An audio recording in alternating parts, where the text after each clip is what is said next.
কি করছিস বাবা? এই তো বাবা ডাল রান্না করছিলাম। শোন, তোর বাড়িতে সেদিন লেবুর রস দিয়ে গরুর মাংস খেলাম না, ওই লেবুর রসটা ঠিক কোন সময় দিতে হবে বলতো বাবা? মাংসটা ঠিক মতো কষিয়ে পানি দেওয়ার পর গ্রেভিটা যখন ঘন হয়ে আসবে তখন লেবুর রস দিতে হবে। আপনি? জি, আমার নাম শহীদ। আপনি তো শায়লা। হ্যাঁ, কিন্তু আপনি মানে কোনো কাজে? বলবেন না, একটা ঝামেলায় পড়ে গেছি। মানে বিরাট একটা হুটোপাটা বিষয় আর কি। আর এই সবই আপনার হাউস হাজবেন্ড মিস্টার গোলাম ফারুকের কারণে। আমি কি একটু কথা বলতে পারি ওনার সঙ্গে? আপনি এটা কি ধরনের কথা বলছেন? উনি আমার হাউস হাজবেন্ড? উনি আমার হাজবেন্ড? আরে ওখানেই তো হুটোপাটা শুরু। আমি কি একটু কথা বলতে পারি ওনার সঙ্গে? উনি বাসায় আছেন? আসুন, ভেতরে আসুন। জি। বসুন। উনি তোমার সঙ্গে কথা বলতে এসছে।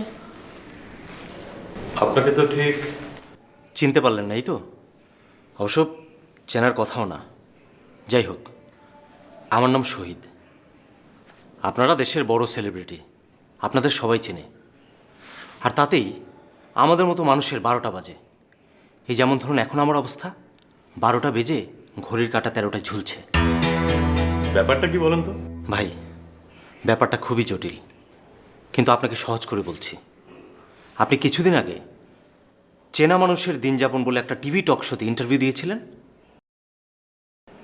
আর সেখানে অত্যন্ত গর্বের সাথে নিজেকে হাউস হাজবেন্ড বলে দাবি করেছিলেন। আর তাতেই আমার 12টা বেজে গেছে। আমার স্ত্রী নীলিমা, তার দাবি অনুযায়ী এখন আপনার দেখানো মহান পথ অনুসরণ করতে হচ্ছে। মানে আমাকেও হাউস হাজবেন্ড হতে হয়েছে।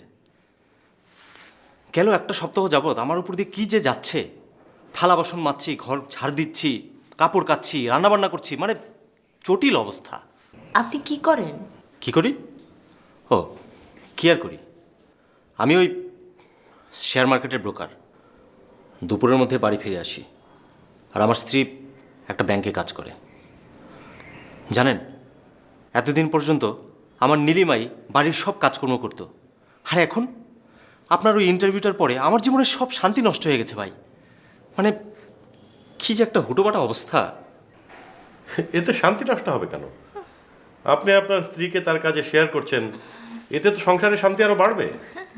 ভাই প্লিজ ফারুক ভাই, এভাবে বলবেন না। আমার এখন মহা বিপদ।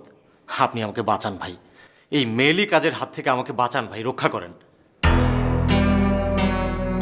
পৃথিবীতে মেলি কাজ বলে কিছু নেই, সবই কাজ, সেটা যে কেউ করতে পারে। ভাই আমার এই জ্ঞানের কথা শোনার সময় নাই ভাই। আমার স্ত্রীর সঙ্গে আমার মহা হাঙ্গামা চলছে। আপনাকে আমি একটা ছোট্ট অনুরোধ করতে এসেছি, আপনি চাইলেই এটা করতে পারবেন। আপনি সামনের বার ওই একই টক শোতে আবার ইন্টারভিউ দিয়ে বলবেন যে ওইসব হাউস হাজব্যান্ড ফাউস হাজব্যান্ড বলে কোনো কথা নেই। আপনি স্রেফ দর্শকদের আনন্দ দেওয়ার জন্য ঠাট্টা করে বলেছিলেন। ঠাট্টা করে বলেছিলাম? আমি বাড়িতে এসব কাজ করি বলেই বলেছিলাম।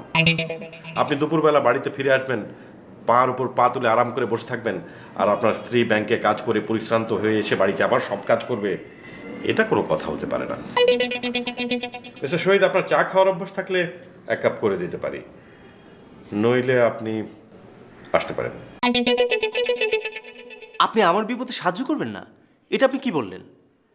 আপনি ঘরের কাজকর্ম করেন, যা খুশি তাই করেন, তাতে আমার কিছু আসে যায় না। কিন্তু আমাদের মতো মানুষকে আপনি বিপদে ফেলার অধিকার রাখেন না, বলেন? আছে আপনার সেই অধিকার?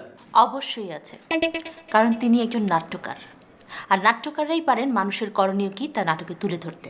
বাহ, ভালোই বললেন। আপনার হাউস হাজবেন্ড আপনাকে রান্না করে খাওয়ায় না? আপনি তো বলবেনই। আপনি এখন আসতে পারেন মিস্টার শহীদ। জি। আসুন।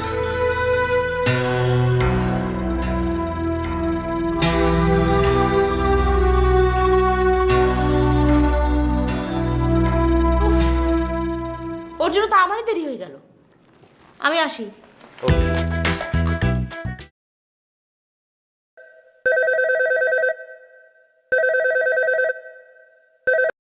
হ্যালো।